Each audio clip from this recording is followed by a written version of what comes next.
ઉદ્યોગનગર ફાટક મુદ્દે મહિલાઓએ રજૂઆત કરી એમની અલગ અલગ મુશ્કેલીઓ કે આ ફાટક બંધ થવાથી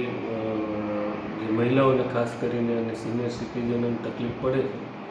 જે વૈકલ્પિક માર્ગ આપવામાં આવ્યો છે એ યોગ્ય રીતે નથી એ એમની રજૂઆત છે. આમની સામે કમિશનર ઓફિસ થ્રુ પણ આ બાબતે ચર્ચા થઈ છે અને વૈકલ્પિક યોગ્ય વ્યવસ્થા કરવા માટે પણ જણાવવામાં આવેલ છે અને રેલવેને પણ આ બાબતે માનનીય કલેક્ટર સાહેબે એક વિનંતી કરેલી છે કે યોગ્ય વ્યવસ્થા વૈકલ્પિક થાય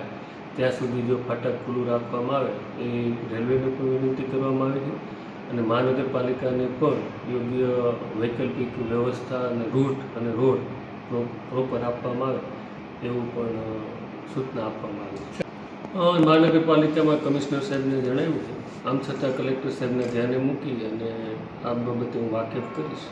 અને જેમ બને એમ ત્વરિત ગતિથી યોગ્ય કાર્યવાહી થાય એવી ધ્યાન પણ લઈશ.